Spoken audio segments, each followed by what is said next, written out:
Bom dia, despertos. Rodolfo Camilo aqui, com mais uma mensagem do Reino de Deus para você que decidiu despertar. Sabe, o ser humano anda em ciclos e a maioria não percebe isso, mas a falta de consciência não anula a realidade. E fato é que quanto mais cedo adquirirmos discernimento dos ciclos que vivemos, mais rápido sairemos deles e avançaremos para um próximo nível. Porque na verdade a única maneira de crescer na vida é tomar consciência de 3 fases: de onde viemos, a que estamos vivendo e para onde queremos ir. E nesse sentido, eu quero falar com você hoje sobre quebrando ciclos de derrota. Nós precisamos quebrar os ciclos de derrota em nossas vidas.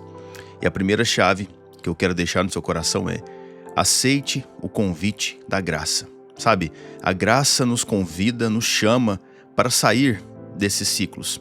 Isaías 43, verso 18 diz: não fiquem lembrando das coisas passadas, nem pensem nas coisas antigas.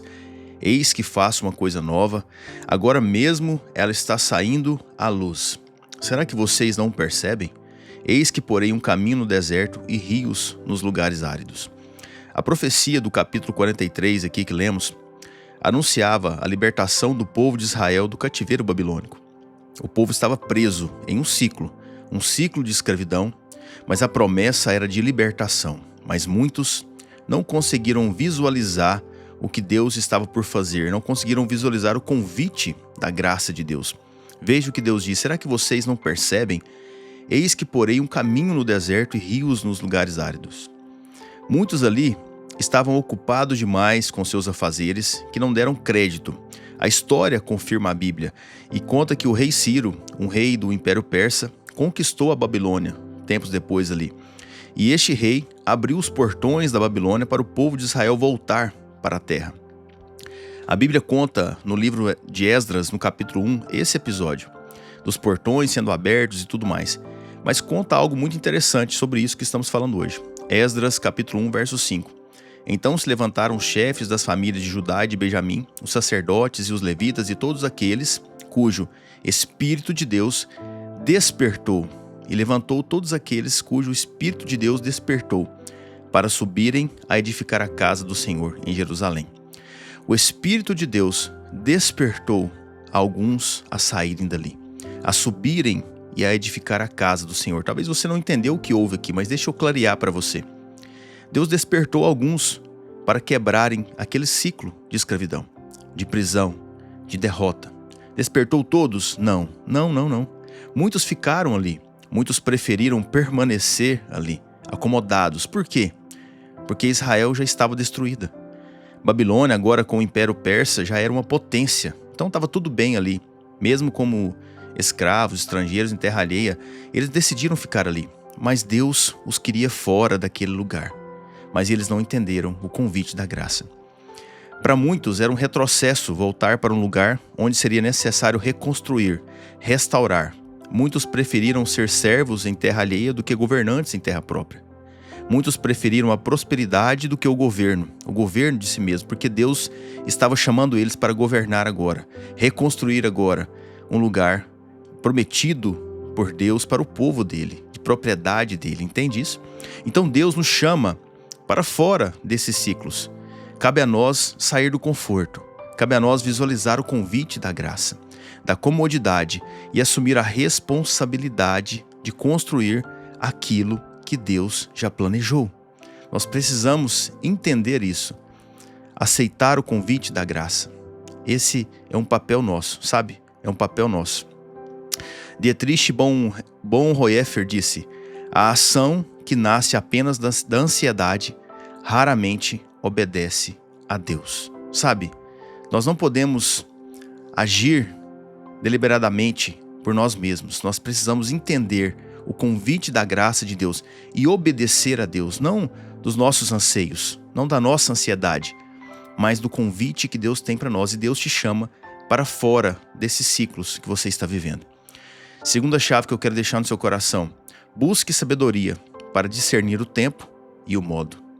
Busque sabedoria para discernir o tempo e o modo. Eclesiastes 8, versos 5 e 6 diz: quem guarda o mandamento não experimenta nenhum mal, e o coração do sábio conhece o tempo e o modo certo de agir. Porque há um tempo e um modo para todo o propósito, porque grande é o mal que pesa sobre o ser humano. Sabe, que grande mal que pesa sobre o ser humano? Nossas ansiedades, nossos desejos, nossas dúvidas.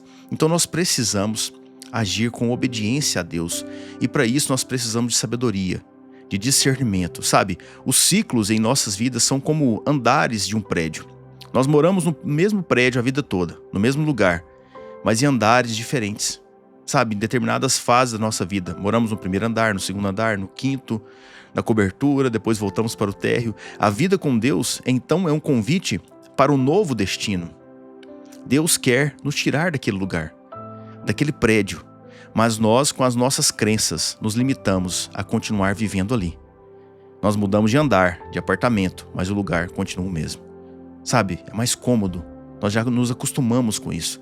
Para sair dali, nós precisamos de sabedoria, para agir no tempo e da maneira certa. Nós precisamos entender que Deus não quer tão somente melhorar algumas coisas em nossas vidas.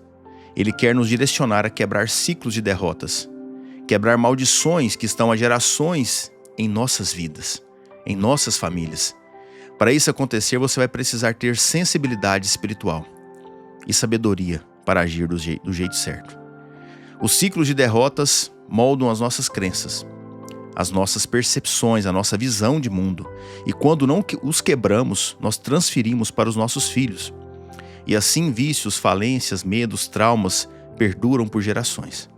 Isso se aplica em todas as áreas: vida emocional, financeira, saúde física.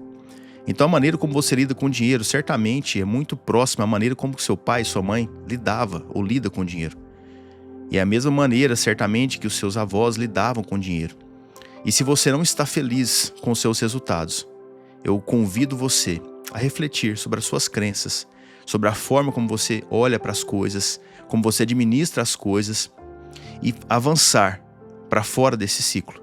O nosso papel é despertar para isso, é analisar a nossa vida e ver onde é que não estamos conseguindo romper, avançar, buscar a causa e achar um padrão de comportamento que talvez nossos pais herdaram sem perceber e transferiram para nós.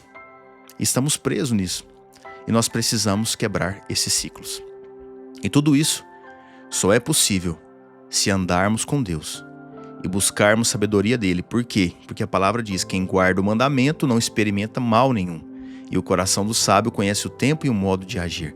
E essa sabedoria vai nos dar direção da ação certa, vai nos fazer contar a história certa para nós mesmos e nossos filhos, ou seja, a próxima geração.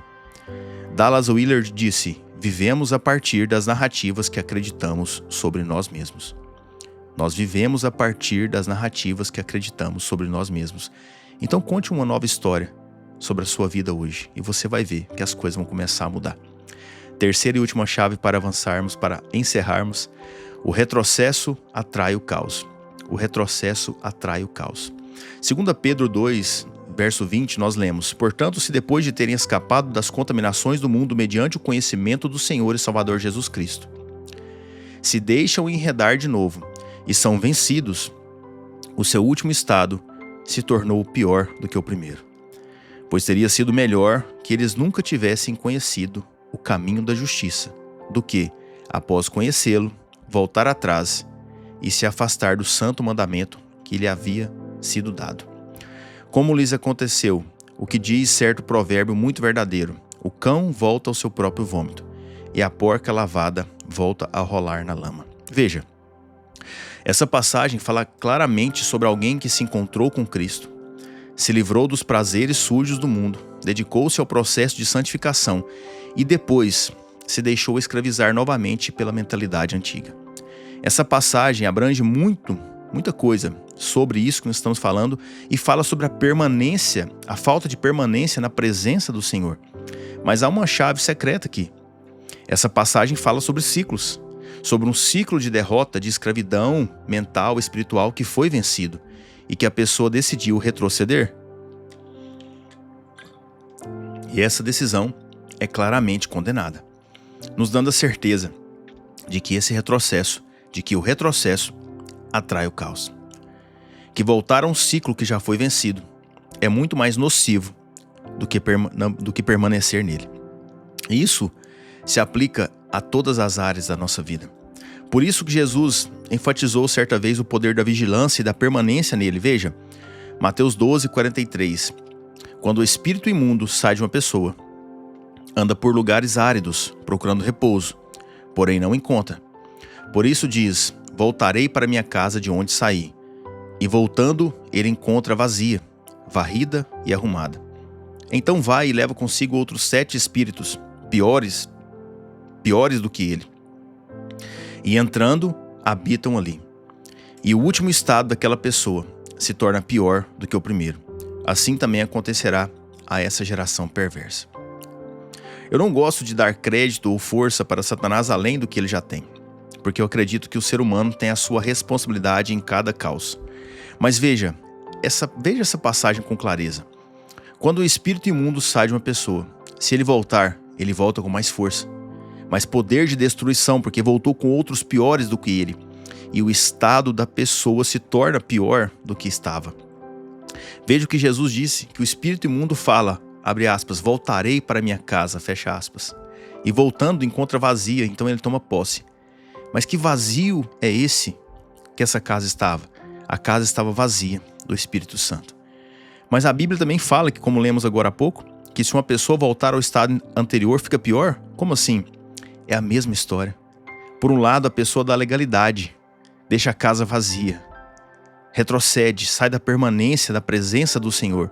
Ela dá legalidade para o inimigo voltar, e quando o inimigo volta, a casa está vazia, volta com espíritos piores e o caos então se instala. Sabe, a nossa responsabilidade é de permanecer na presença dele.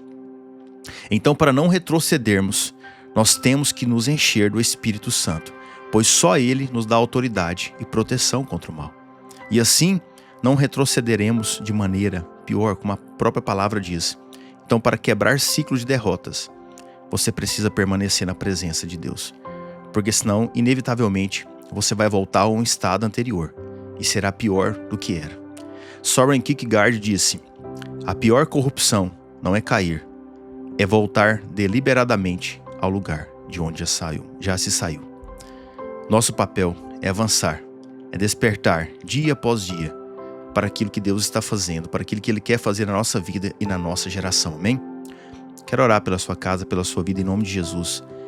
Pai, obrigado por esse momento, por esse movimento Despertos, Pai, que tem despertado pessoas para um relacionamento simples, profundo e direto com o Senhor. Que o Senhor, Papai, toque e fale ao coração dessa pessoa que está me escutando.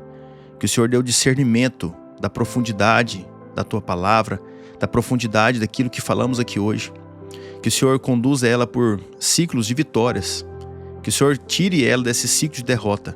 Dê força, graça, sabedoria e discernimento para entrar, Papai, em ciclos de vitória. Para mudar gerações, mudar a mentalidade, alcançar aquilo que o Senhor já planejou para ela. Que hoje seja um dia de boas notícias, de respostas do céu, em nome do Senhor Jesus. Amém? Se você recebe essa palavra, deixa aqui o seu amém. Nos diga como que essa palavra falou ao seu coração. E se você lembrou de alguém, envie essa mensagem, deixe que Deus faça aquilo que precisa ser feito. Deixa o rio correr através da sua vida, amém? E se você está ouvindo pelo Spotify ou YouTube, se inscreva no nosso canal e receba uma mensagem do Reino de Deus de segunda a sexta, todas as manhãs, para a honra e glória do Senhor Jesus, amém? E eu termino te lembrando: desperta, tu que dormes, e Cristo te iluminará.